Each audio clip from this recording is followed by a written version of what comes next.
Judul firman Tuhan pagi ini, menang atas pencobaan. Kita akan melihat apa sih yang dimaksudkan dengan pencobaan. Pencobaan itu sama dengan ujian. Pencobaan itu sama dengan godaan. Pencobaan itu sama dengan bujukan. Tuhan kita tidak pernah membujuk kita. Kenapa? Karena Dia Allah yang maha kuasa, Dia Allah yang berdaulat. Ketika di Taman Eden Allah menempatkan manusia, Allah kasih perintah. Beranak cuculah, kuasai bumi, penuhi bumi, berkuasa atas binatang-binatang di laut, atas burung-burung di udara. Itu bukan bujukan, itu perintah. Di dalam pasal yang kedua, firman Allah memberikan perintah lagi kepada Adam. Perintahnya apa? Semua pohon dalam taman ini boleh kamu makan buahnya, kecuali. Itu perintah, bukan bujukan. Allah tidak pernah membujuk manusia. Dalam konsep perjanjian baru, Allah yang menjadi manusia namanya Yesus nggak pernah bujuk manusia ikut aku ya, tidak. Yesus berkata apa? Kalau kamu mau ikut aku, pikul salib. Itu perintah. Kalau kamu mau ikut aku, lepaskan segala sesuatu. Itu perintah. Mengerti maksud saya? Yang membujuk itu adalah iblis, adalah setan. Kenapa? Karena dia cari pengikut. Yakobus 1 ayat 13-15, mari kita baca ayat ini bersama-sama. Kita akan belajar pencobaan itu apa sih? Macam-macam pencobaan itu apa sih? Bagaimana kita bisa menang atas pencobaan? Apa yang ditulis Alkitab tentang pencobaan? Kita baca 2-3. Apabila seorang dicobai, janganlah ia berkata, pencobaan ini datang dari Allah. Sebab Allah tidak dapat dicobai oleh yang jahat, dan ia sendiri tidak mencobai siapapun. Tetapi tiap-tiap orang dicobai oleh keinginannya sendiri, karena ia diseret dan dipikat olehnya. Dan apabila keinginan itu telah dibuahi, ia melahirkan dosa. Dan apabila dosa itu sudah matang, ia melahirkan maut. Dari ayat-ayat ini, dari mana munculnya pencobaan? Dari keinginan. Manusia kok bisa ada keinginan yang membawa dia ke dalam pencobaan?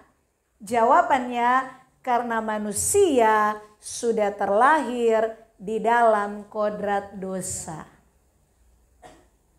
Manusia yang berkodrat dosa, keinginannya cuma satu, melawan Allah. Tidak mau taat kepada perintah Allah. Hidup suka-sukanya sendiri. Tidak mau diatur. Itu kodrat dosa. Iblis datang membujuk. Datang mencobai. Iblis taruh jebakan-jebakan. Iblis, sejahat-jahatnya iblis, dia tidak bisa paksa saudara melakukan dosa. Sejahat-jahatnya iblis, dia tidak akan gendong saudara bawa ke neraka. Kalau ada orang masuk neraka, itu pilihan manusia itu sendiri. Kalau ada orang yang jatuh di dalam dosa, kalau ada orang yang melakukan dosa, kalau ada orang hidup di dalam dosa, itu pilihannya. Dia memilih untuk masuk dalam jebakan iblis. Masuk dalam rayuan iblis. Yang masalahnya, kenapa iblis kok banyak bisa menjatuhkan manusia? Bahkan ada orang percaya bisa jatuh di dalam pencobaan, bisa masuk di dalam dosa. Karena jawabannya tadi, kita sudah terlahir dengan kodrat dosa, giliran iblis datang bawa jebakan, bawa rayuan, itu seperti api ketemu dengan bensin. Ada pematiknya, tuk langsung nyala. Makanya saudara diajar di gereja ini.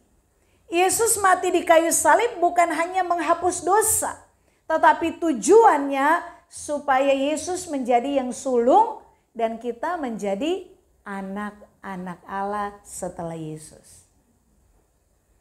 Syarat indikator menjadi anak Allah, tanda menjadi anak Allah itu cuma satu, berkodrat ilahi. Bagaimana manusia yang sudah terlahir dengan kodrat dosa, natur dosa, berubah menjadi berkodrat ilahi. Sehingga layak disebut sebagai anak-anak Allah. Yang pertama, lewat penebusan di kayu salib. Yang kedua, Tuhan kasih kita firman Tuhan, Alkitab. Makanya kalau saudara nggak suka baca Alkitab, tidak mungkin kodrat dosamu berubah jadi kodrat ilahi. Yang ketiga, ada Roh Kudus Tuhan taruh di dalam setiap hati orang percaya.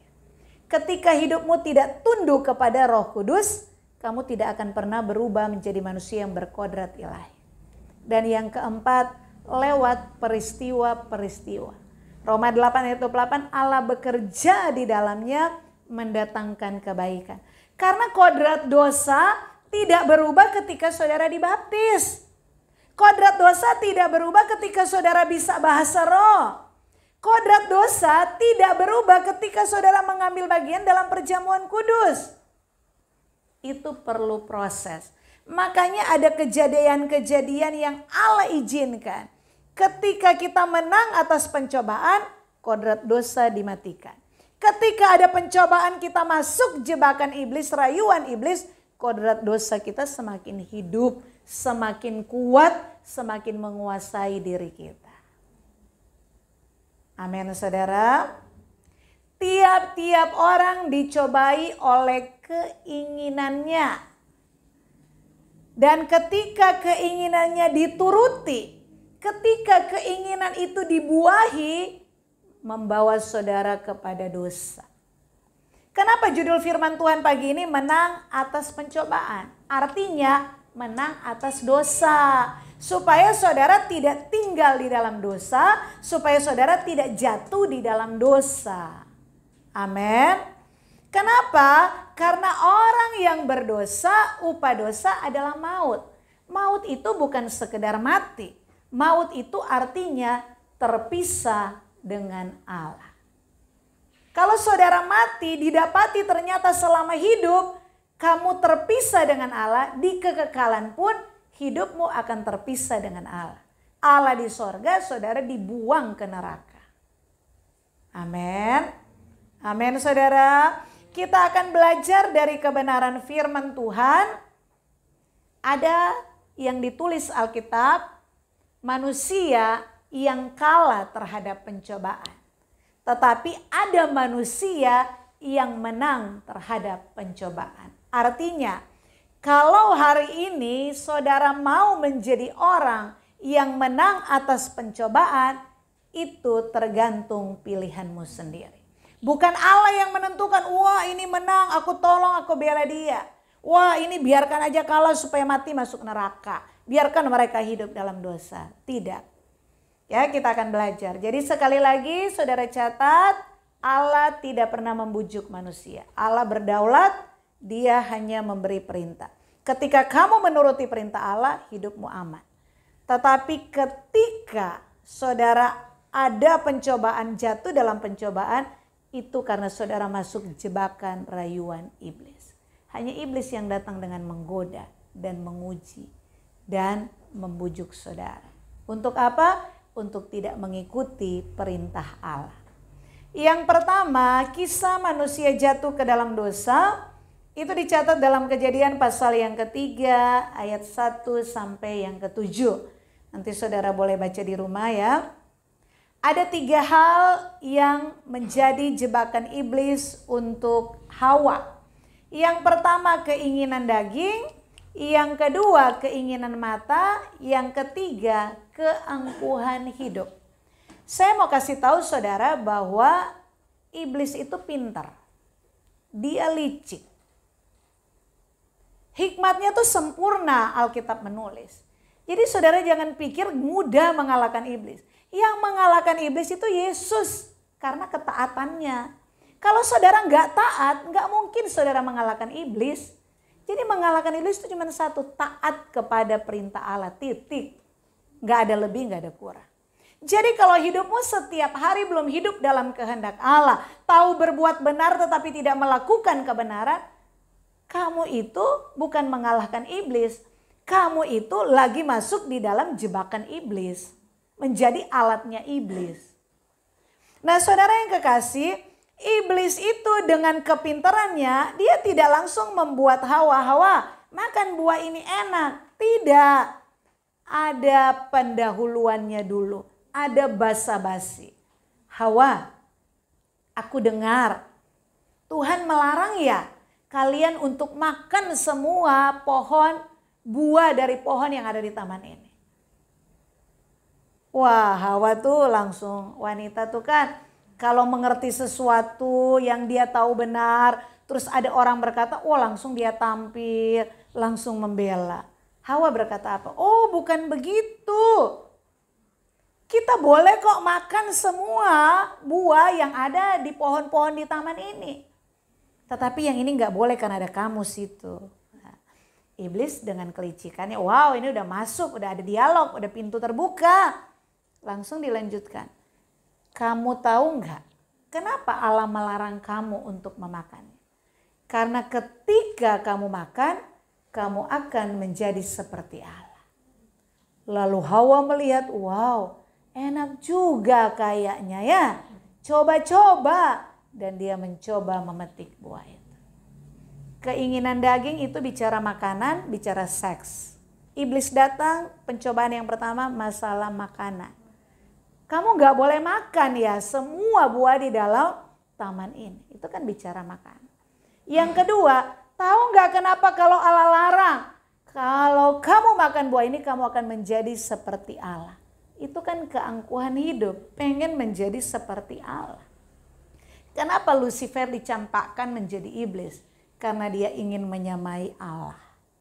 Dan yang ketiga, keinginan mata. Ketika Hawa melihat, gak ada yang salah dengan buah ini.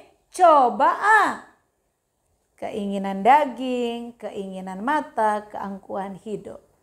Itu jebakan-jebakan iblis. Untuk membuat manusia jatuh di dalam dosa. Dan ini tidak pernah berubah. Hanya 3 poin ini yang diputar-putar.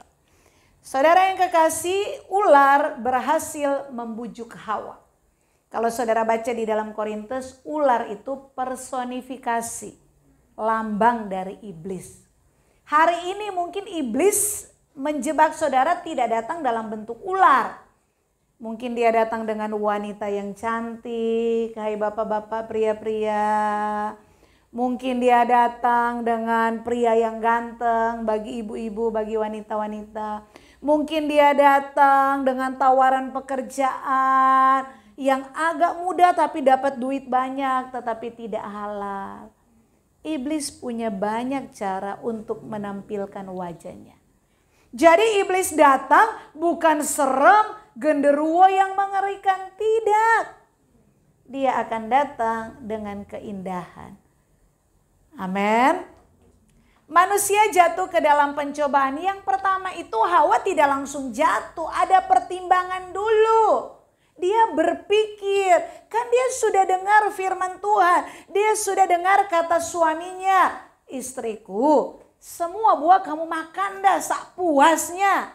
Tetapi yang di sana jangan ya. Dia udah mendengar. Makanya ketika iblis berkata kamu tidak boleh makan semua, dia langsung argumentasi.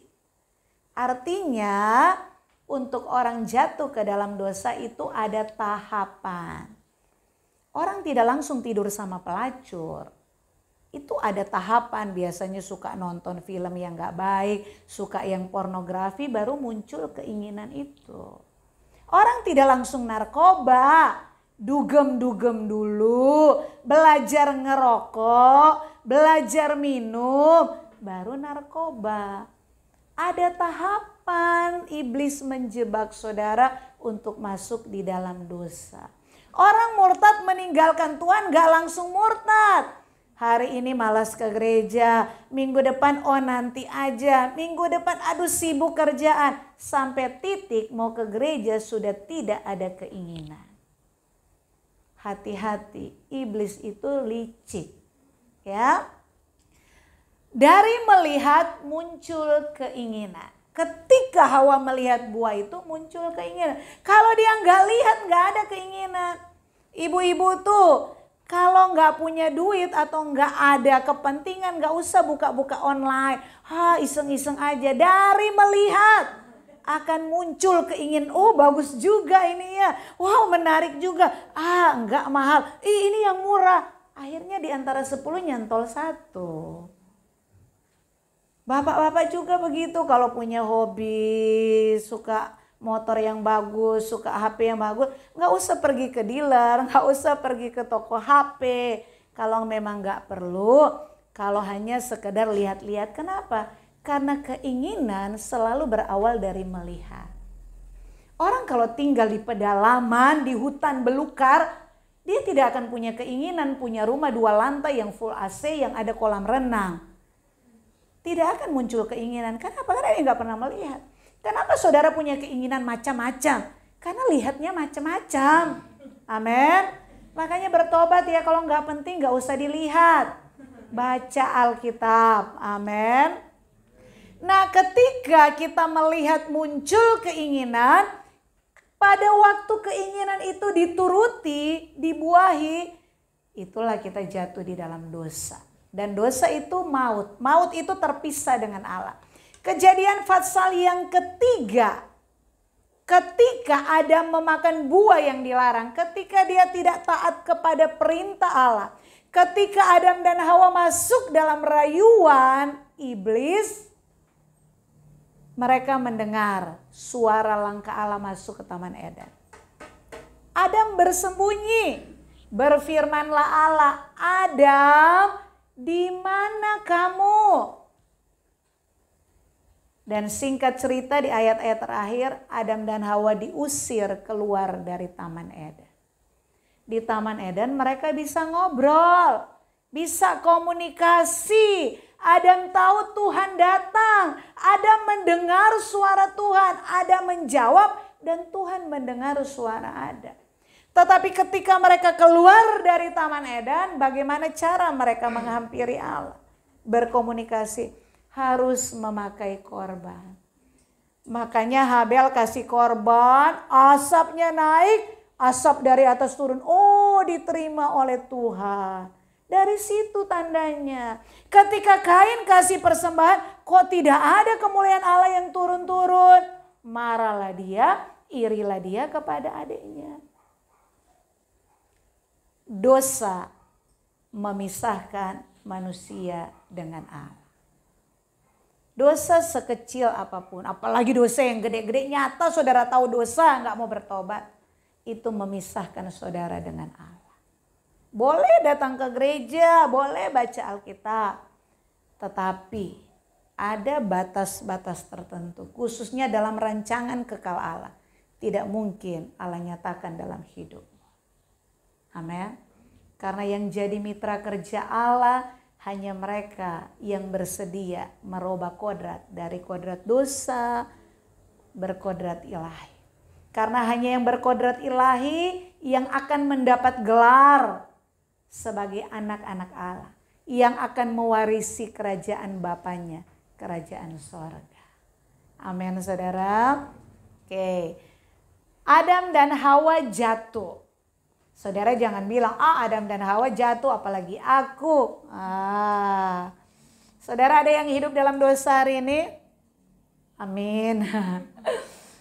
Saudara masih suka kalah terhadap pencobaan?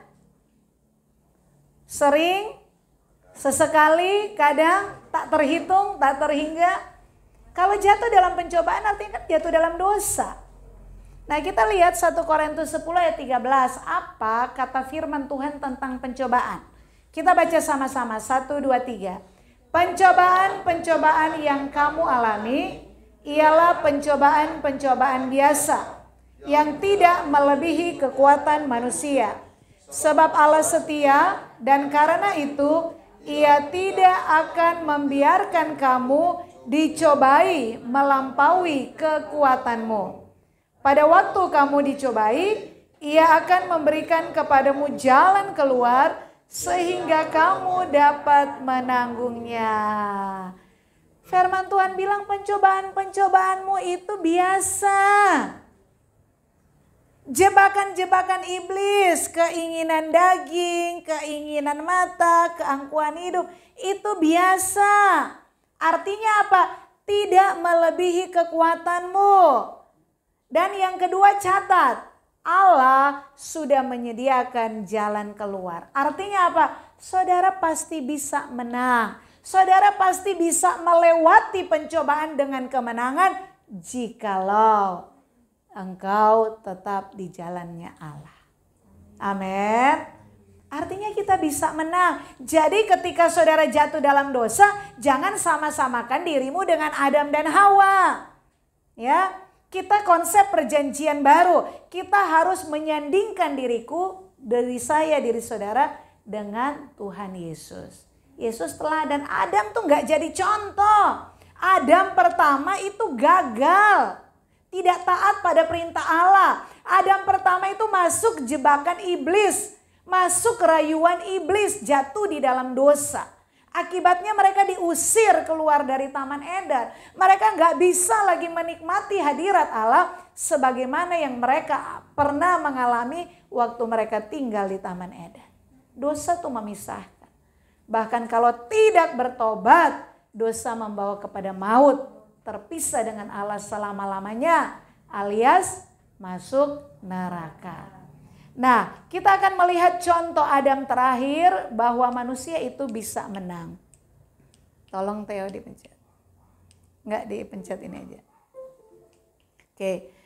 Pencobaan di padang gurun. Lukas 4 ayat 1-13 itu judulnya pencobaan di padang gurun. Yesus yang dicobai. Yesus itu disebut Adam terakhir. Adam pertama gagal, tapi Adam terakhir menang atas pencobaan. Yesus itu siapa? Allah yang 100% menjadi manusia. Artinya apa? Kalau dia sebagai Allah jadi manusia, namanya Yesus bisa menang. Saya dan saudara sebagai manusia, kita juga bisa menang atas pencobaan. Amin. Sama keinginan daging, keinginan mata, keangkuhan hidup yang iblis nyatakan kepada Yesus.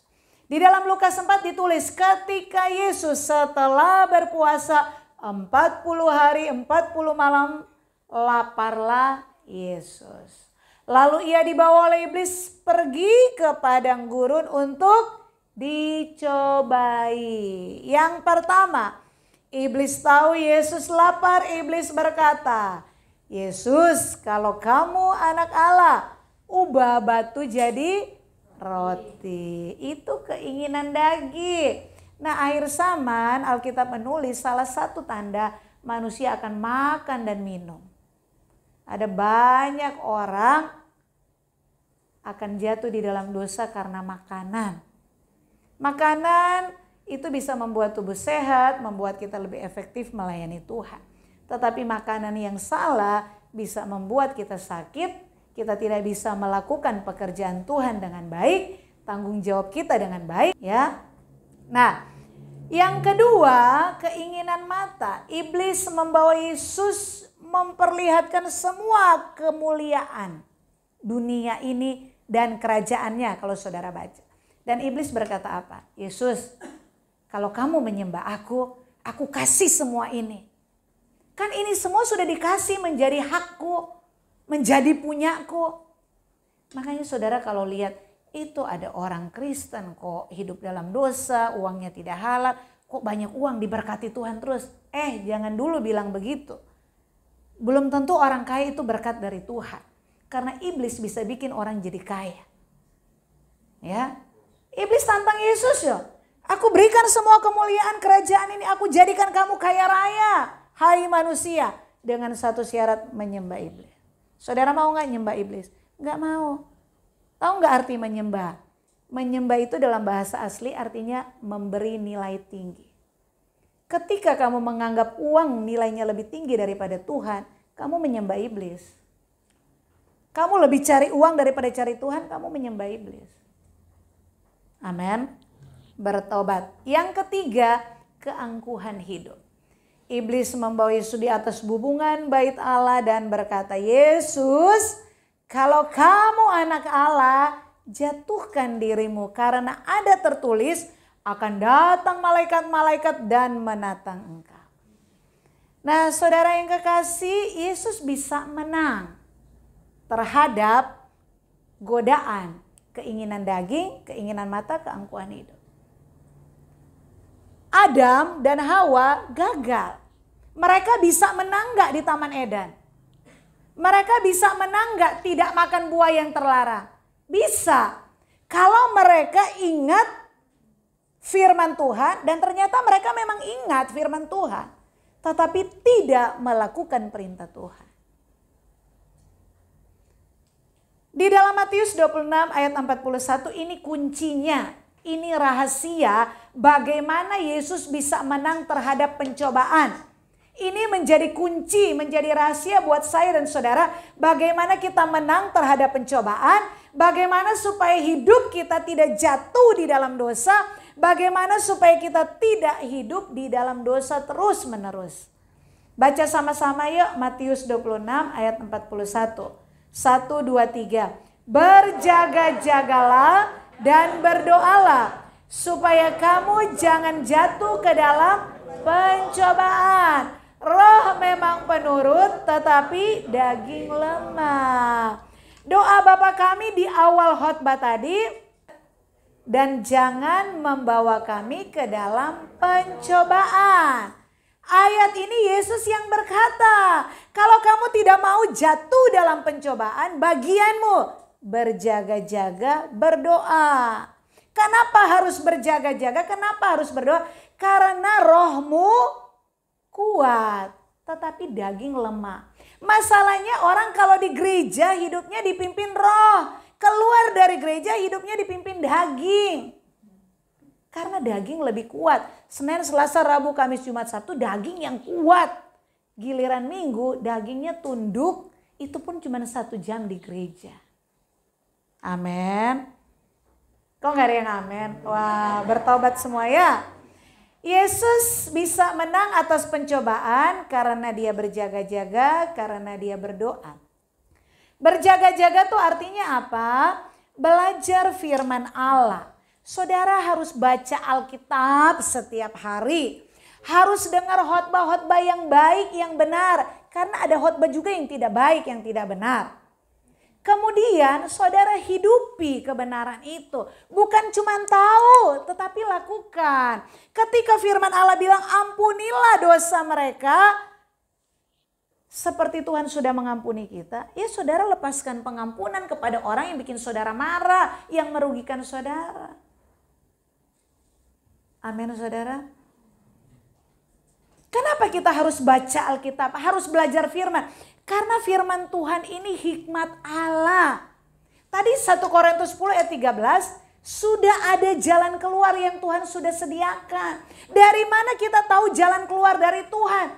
Cuman kalau kita punya hikmat Allah. Kita ngerti.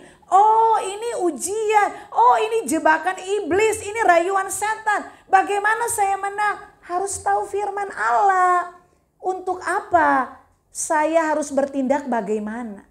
Kalau saudara baca Lukas pasal yang keempat pencobaan di padang gurun, Yesus bisa menang tuh dari mana? Dari firman Tuhan. Ketika iblis berkata, ubah batu jadi roti. Yesus jawab pakai ayat Alkitab ada di Mazmur. Manusia hidup bukan dari roti. Ada tertulis. Tertulis di mana? Di Alkitab. Saudara nggak tahu kan? Karena nggak pernah baca. Yang kedua, Yesus aku beri semua kemuliaan ini asal kamu nyembah aku. Yesus jawab apa? Ada tertulis, manusia harus menyembah Allah. Ketika Yesus dibawa ke atas bubungan bait Allah, jatuhkan dirimu kalau kamu anak Allah. Yesus berkata, ada tertulis, jangan mencobai Tuhan Allahmu. Nah kenapa hidup kita orang Kristen percaya Yesus jatuh di dalam pencobaan? hidup di dalam dosa karena satu alasan, tidak suka baca Alkitab, tidak suka ke gereja dengar khotbah, tidak suka mendengar khotbah-khotbah yang baik. Khotbah itu, kebenaran itu, firman itu hikmat. Saudara tahu bagaimana harus melangkah. Oke, iblis dengan segala jebakannya nggak akan pernah selesai sampai saudara mati. Hanya di langit baru, bumi baru tidak ada iblis. Selama saudara masih hidup di dunia ini, saudara mau pindah ke dunia bagian manapun, tetap rayuan jebakan akan ada.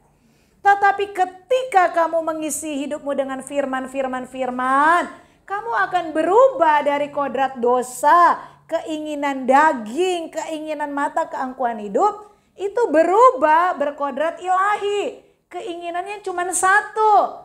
Apa kehendak Allah, apa yang menyenangkan hati Bapakku, itu yang aku lakukan. Yesus berkata, makananku melakukan kehendak Bapakku dan menyelesaikan pekerjaannya. Dari mana? Dari firman, karena ada hikmat Allah. Amin. Baca kitab suci, doa tiap hari kalau mau tumbuh. Dari sekolah minggu udah hafal, sampai gede begini tidak suka baca Alkitab. Perlu balik lagi ke sekolah minggu ya. Yang kedua, berdoa. Berdoa itu bukan sekedar meminta. Berdoa itu artinya saudara ada di hadirat Allah. Ketika saudara berdoa, kasih waktu, tutup mata, diam diri, saudara bisa merasakan atau membayangkan Allah itu ada, Allah melawat saudara. Tidak ada orang lagi di hadirat Allah lagi berdoa bisa melakukan dosa dengan bersamaan. Lagi berdoa bisa main judi, lagi berdoa bisa narkoba, nggak ada. Kenapa? Karena berdoa itu bicara ada di hadirat Allah. Masalahnya orang Kristen membatasi doa itu di gereja aku berdoa, di rumah aku berdoa. Giliran amin selesai semua. Makanya jangan amin kalau berdoa. Kalau berdoa pagi, Tuhan sepanjang hari habis memuji menyembah, doa lindungi hari ini keluargaku, nggak usah amin. Haleluya aja. Supaya sepanjang hari saudara bawa hadirat Tuhan itu. Di kerjaan, lagi masak, lampu merah, ban bocor, ada yang nerobos, tetap di hadirat Tuhan. Artinya apa? Orang di hadirat Tuhan tidak mungkin berkata-kata kotor, tidak mungkin mengumpat, tidak mungkin tingkah lakunya merugikan orang lain. Amin. Selalu jaga hidupmu di hadirat Allah. Maka kamu tidak akan berbuat dosa. Yesus itu anak Allah. Waktu dia melayani 3,5 tahun itu full padat jadwalnya. Tetapi Alkitab menulis pagi-pagi benar Yesus pergi berdoa. Capek pelayanan bikin mujizat keliling jalan kaki. Semua disuruh pulang, murid-murid pun disuruh pulang duluan. Yesus pergi menyendiri untuk apa? Berdoa. Amin saudara. Kita bisa menang atas pencobaan. Atas dosa kita bisa menang. Kalau kita punya waktu khusus mencari Tuhan. Dan hadirat Allah kita bawa di sepanjang hari kita. Maka kita akan menang atas pencobaan. Yuk baca sama-sama, ada pertanyaan yang pertama. 1, 2, 3. Mengapa manusia bisa jatuh ke dalam pencobaan? Jawabannya, karena tidak mengerti kebenaran. Bu Pendeta, kita Jemaat Karmel udah belajar kebenaran. Mengapa orang yang tahu kebenaran masih bisa jatuh ke dalam dosa? Jawabannya, karena tidak menghidupi kebenaran itu, tidak melakukan. Dan yang kedua, karena tidak memiliki jam doa. Amin. Jadi kalau saudara jatuh dalam dosa, itu pilihanmu. Kamu tidak memilih baca Alkitab. Kamu tidak memilih berdoa. Ya akibatnya kamu jatuh dalam pencobaan. Ya. Oke, baca sama-sama. 1, 2, 3. Jaga dirimu dengan kebenaran firman Tuhan. Jadikan hidupmu sebagai mezbah doa. Maka kamu akan menang atas pencobaan-pencobaan yang datang silih berganti. Amin. Tuhan memberkati.